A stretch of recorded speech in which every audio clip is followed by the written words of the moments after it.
I never thought that our 8-year relationship would end up in a situation that I had heard a lot about, but didn't fully believe that it could happen to me.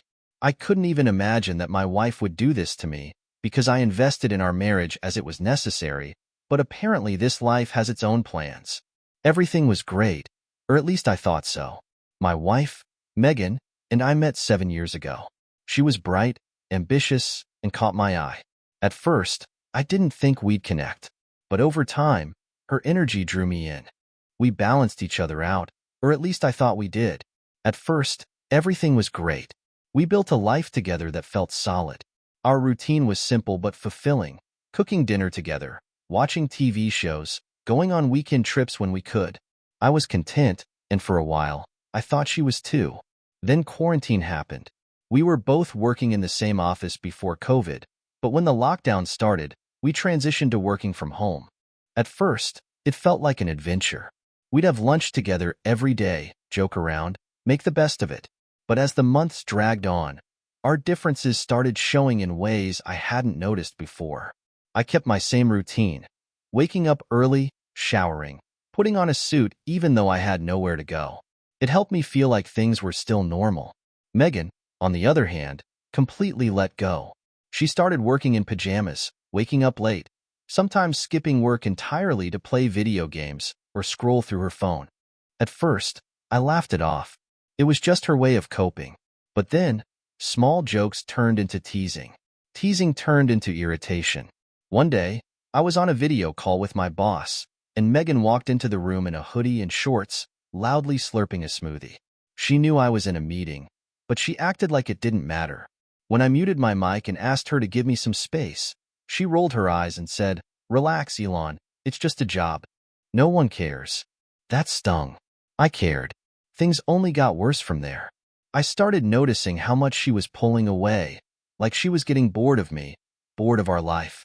When the office finally reopened, I expected her to hesitate, maybe say she'd gotten used to working from home, that she liked having more time together. But no, she practically ran out the door that first morning. "I need to be around people again," she said, her face lighting up like she'd been set free. And maybe that was fair. Maybe she was just craving the social interaction she'd been missing. But then she started staying late. At first, it was, "I'm just catching up on work." Then it became, "I'm networking with my colleagues." And one name kept coming up, Herman. Herman was her boss. Older, successful, well-connected.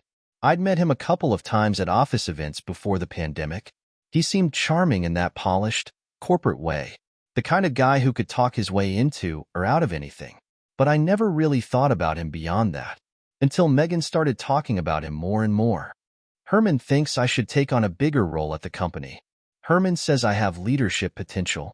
Herman invited a few of us out for drinks to celebrate a big project.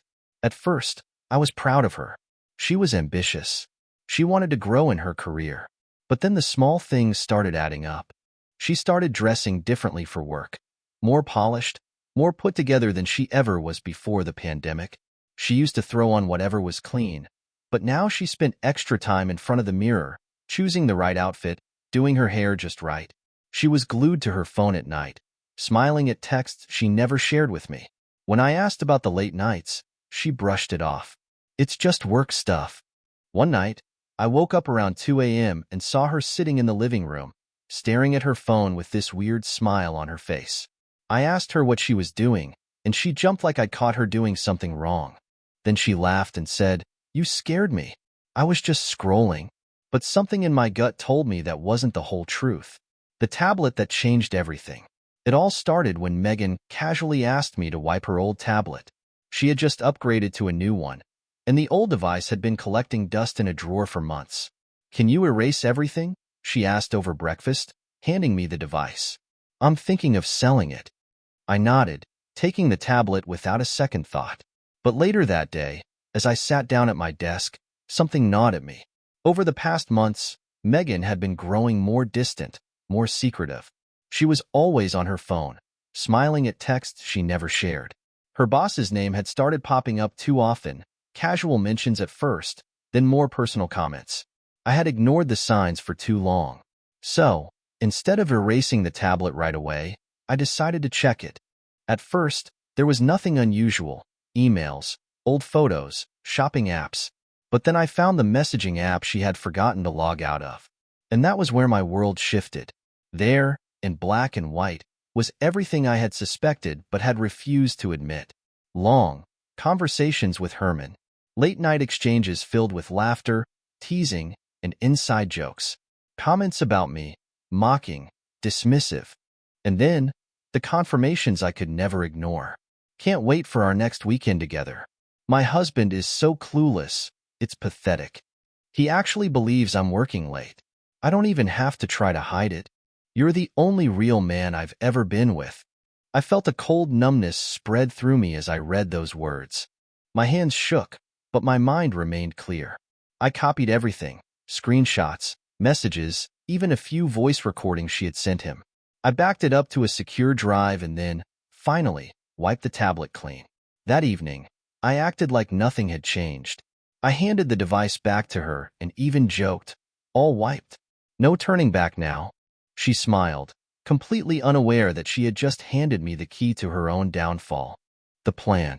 I didn't react immediately. Instead, I played the part of the oblivious husband while I prepared for the inevitable. The first step was hiring a lawyer. I chose one with a reputation for handling high-profile divorces, someone who didn't just fight but demolished. We went over my financials, my assets, and, most importantly, the evidence I had gathered. The next step was a private investigator. I already had proof of her betrayal, but I wanted everything. Every meeting, every trip, every detail that would ensure I came out of this with my dignity and my assets intact. For 2 weeks, I lived in silent awareness, watching her leave the house with a kiss on my cheek and return home with a lie on her lips. It was almost fascinating how effortlessly she deceived me. But I was done. The confrontation.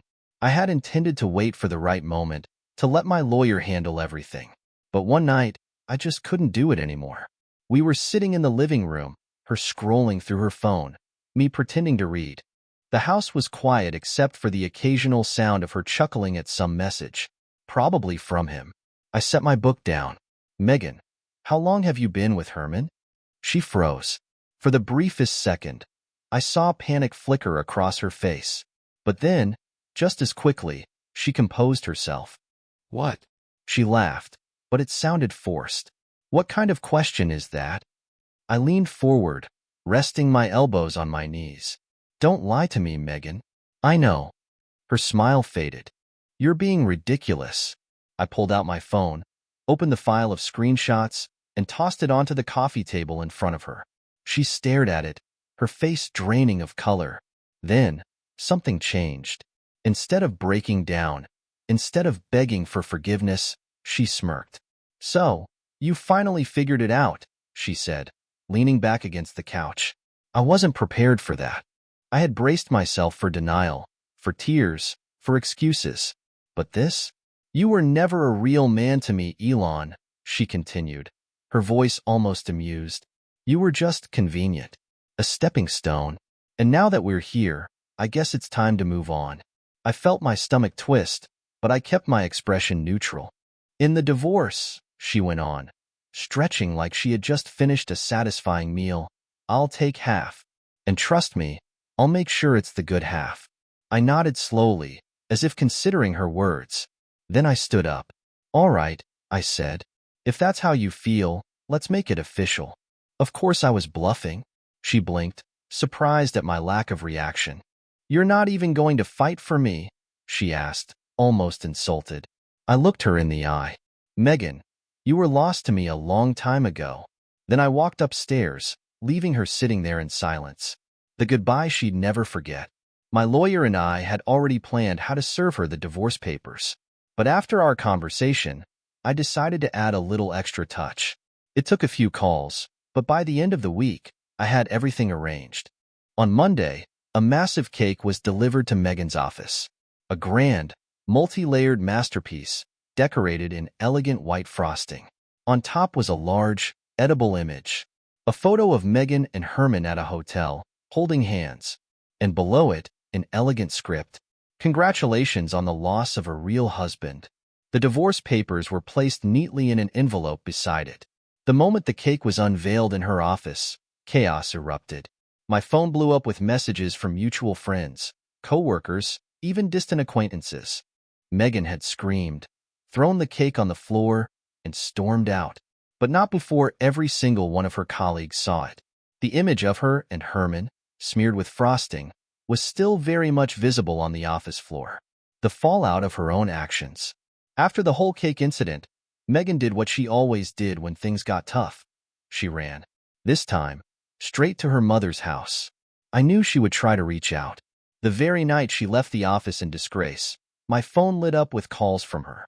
First angry, then crying, then apologizing, then angry again. I didn't answer a single one. A few days later, I received a text from her mother, Susan. She was always polite to me during our marriage, but we were never close. Her message was short. Elon, Megan wants to talk. I think you owe her that much after everything. I stared at the words for a long moment before typing back. We'll talk. In court. She read it instantly. No response. Megan must have thought she could manipulate me into changing my mind.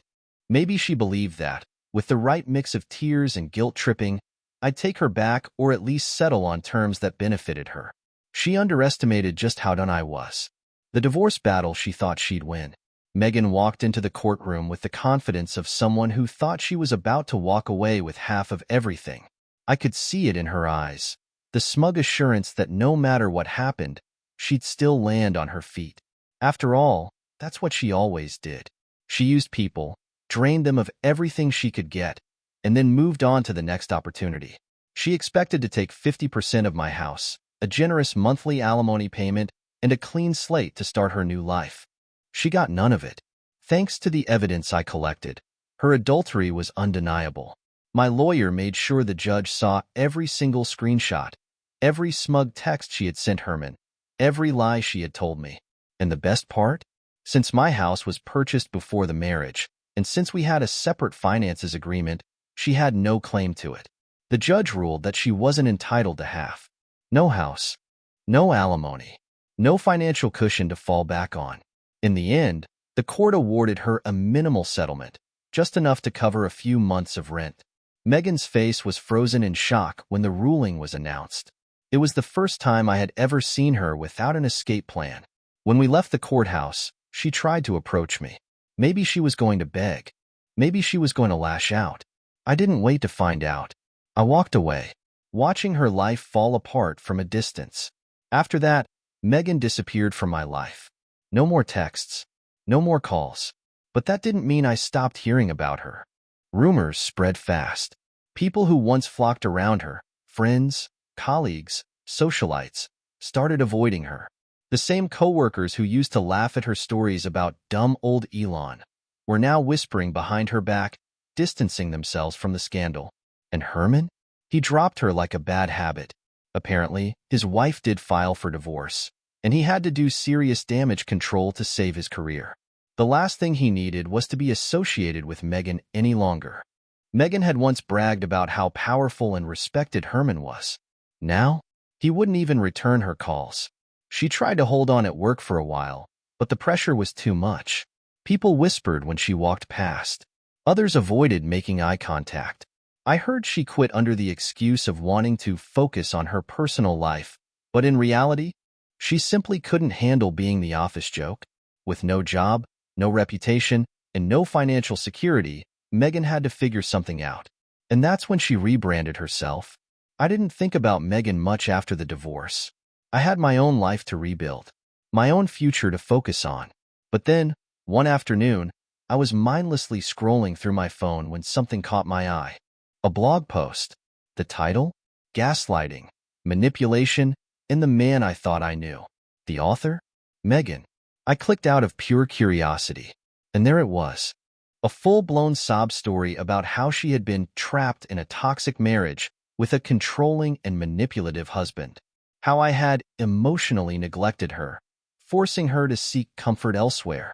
She painted herself as a victim, a survivor, a woman who had been gaslit by her own husband into believing she was the problem. She never mentioned me by name, but it was obvious who she was talking about.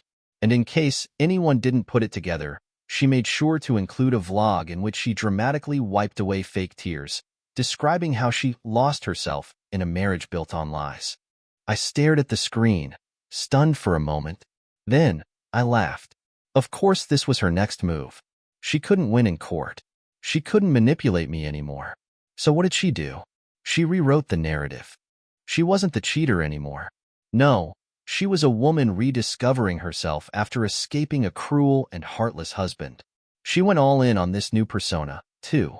She started hosting live streams, where she gave dramatic retellings of our marriage. She wrote articles about escaping narcissistic relationships and the dangers of being married to a controlling man. She even started selling coaching sessions for women who needed help rebuilding their confidence. I watched one of her videos out of morbid curiosity. Her face was painted with sadness, her voice trembling as she spoke. When I finally realized I was being manipulated, it was like waking up from a nightmare.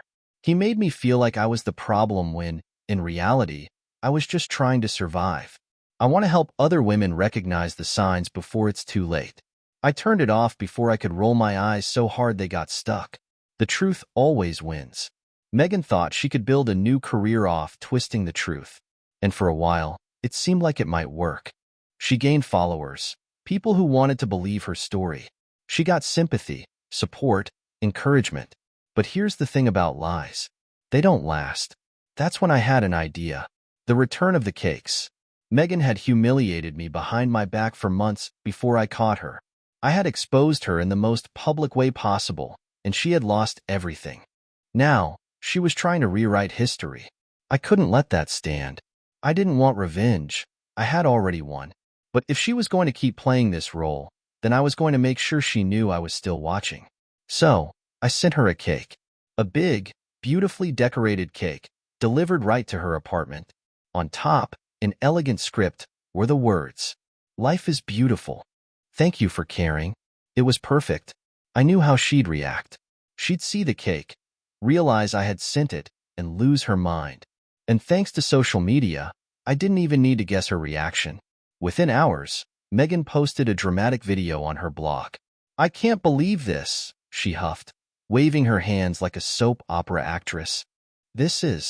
My ex-husband thinks he can just keep tormenting me." She turned the camera to the cake, which was now smashed in her sink. "It's disgusting," she ranted. "He's trying to manipulate me. Again." The comments? Not what she expected. "It's just a cake. Relax. I mean, it looks delicious. Honestly, this is hilarious. Keep sending them." Instead of sympathy, people laughed. They mocked her. Some even defended me, saying that if she really wanted to move on, she should stop talking about me entirely.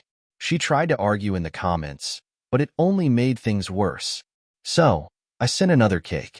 This time, it read, "Home sweet home." Once again, Megan threw a tantrum online. Once again, people laughed at her. I wasn't contacting her directly. I was just sending cakes. And the more she reacted, the more people saw through her lies. The final plea. After the third cake, Megan broke. I got an email from her. Subject, "Stop. Elon, I get it. You're angry. You're enjoying this. But I'm begging you, please stop. I can't take it anymore. Every time I try to move on, you again. I lost everything. I have nothing left. You won. What more do you want? If you stop, I'll delete my blog. I'll take down the videos. I'll disappear from your life for good. Just stop the cakes." I sat back in my chair, rereading her words. She had finally figured it out. She thought she could rewrite the past, but I wasn't going to let her. She thought she could control the story, but the truth always won. I replied with a single sentence. "Delete everything first. Then we're done." And to my surprise, she did. Within a day, her blog was gone. Her social media accounts were deleted. The vlogs where she played the heartbroken victim vanished.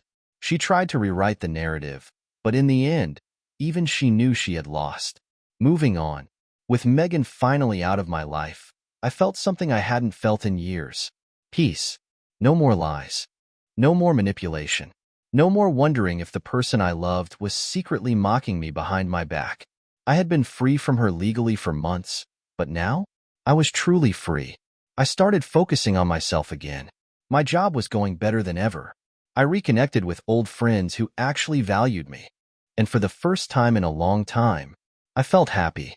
Megan used to say I was too serious, that I never lived in the moment. Well, she was wrong. Because right now, I was finally living, and it felt incredible.